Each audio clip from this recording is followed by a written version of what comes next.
So they say a picture is worth 1,000 words, so I'm just going to do a bit of a rambling video about these new battery blocks and some ideas that I've thought of. As John has shown, and amazingly by a stroke of good fortune, they can slide in and out of the unmodified IMA G1 battery pack, so that's a fantastic stroke of luck. So I haven't got any of these blocks here, for the sake of argument we'll pretend that these are the blocks. So as we know, they just slide in very nicely into the slots there, so that means the structural integrity of the case is pretty much almost as it is standard. It's just missing those webbings, so you don't have to cut these out, which is great.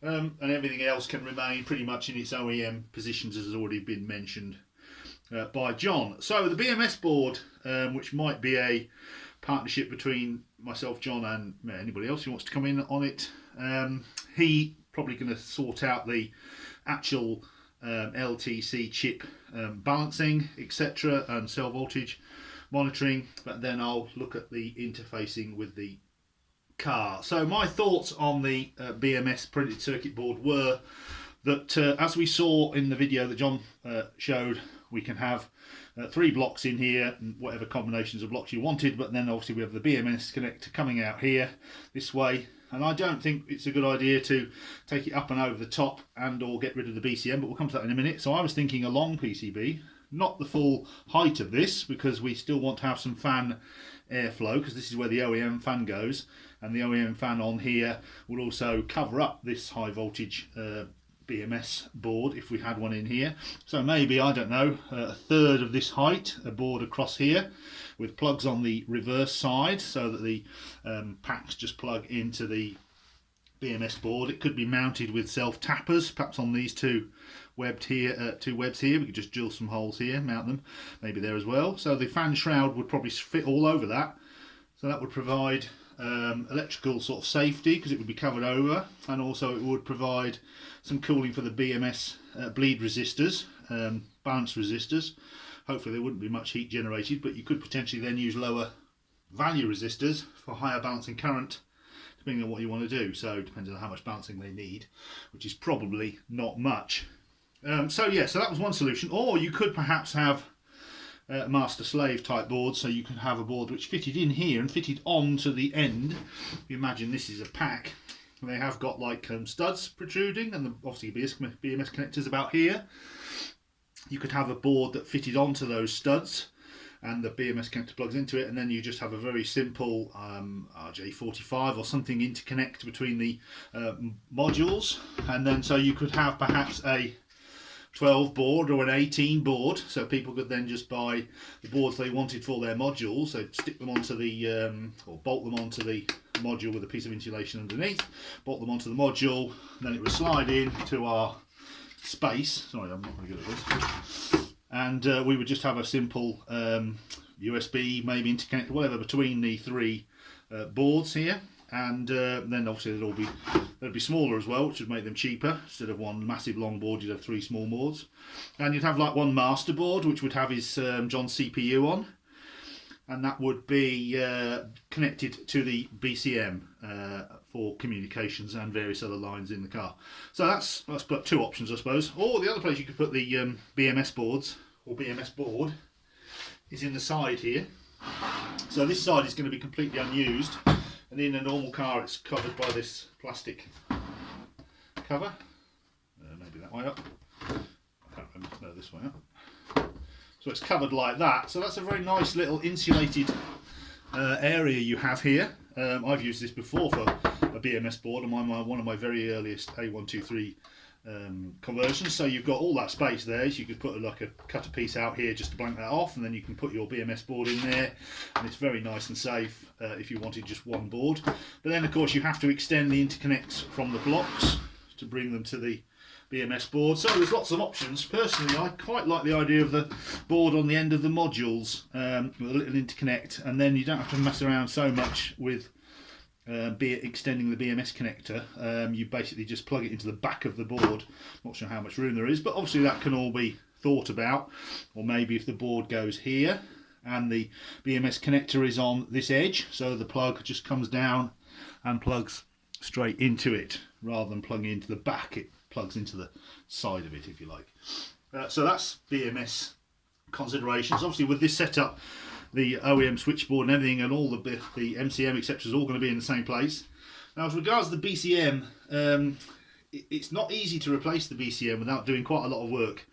As far as coding and signals etc is concerned, we have to have current detected, we have to have temperature, various other things that the MCM will be expecting to receive from the BCM in the data stream, and there's lots of comparisons going on, so it's not that simple. So my suggestion is keep the BCM. We can fool that very easily with simple resistor for the PTC strips. We can relocate the OEM temperature sensors into the new packs if we want to, which is useful, and we could also have one on the BMS board if we wanted. We've got 4 temperature sensors in the Insight OEM. So that we can do that, and then the voltage taps is very easy to fool using a BCM Fooler resistor matrix, which you'll all be familiar with. I'm just trying to find one now that's handy, which I probably, of course, won't have handy. Oh, I've got one here. So yeah, this is the BCM Fooler resistor matrix. You'll be familiar with this.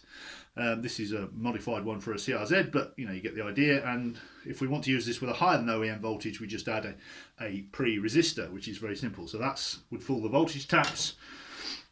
And then we would have our BCM interceptor printed circuit board. Probably don't have one of those. Let's have a look. Here we are.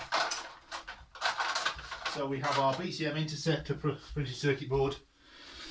And that normally looks like that, and that usually goes inside the MCM, and this would just receive some logic high-low signals from John's BMS, and it would then cut, assist or regen as appropriate in response to those signals. Now these two could possibly be mounted on John's BMS master board if you decide to go for it. So you could put those onto his board with some surface mount components, and that would just change slightly the wiring that the car would need.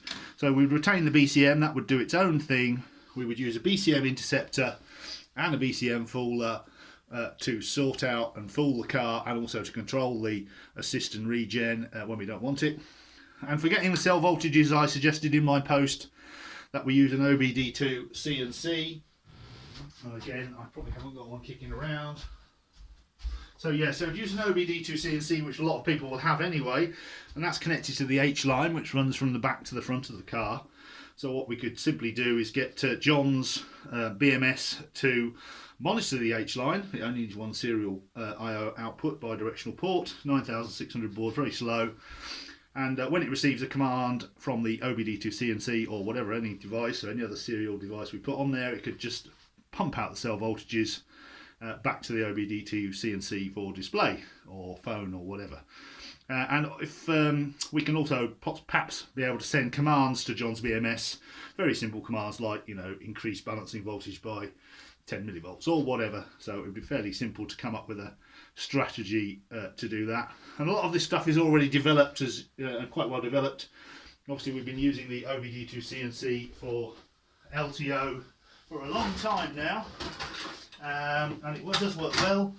It's been working for years, and so are the other devices, the interceptor and the BCM fooler. So that's just some random thoughts on the new packs. I've actually ordered 4 sets, so I will be getting those hopefully in due course. Mine obviously cost me about 4 times as much as yours over there, but there we are. That's your gain and my loss. But anyway, it should be an interesting project.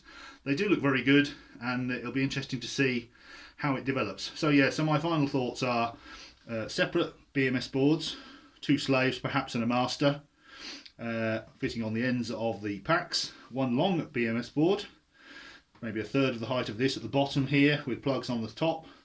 And I was suggesting that we allow options for the full 3x18S or any combination of the modules that we wanted to on the BMS board by having unpopulated pins or socket headers for the connectors if we can locate them and find out what they are. So that's where we are. It's great that we've got these cells. There aren't many left, I understand, so if you do want some, it's probably best to get in quick, and we'll see how we get on with the project. So cheers.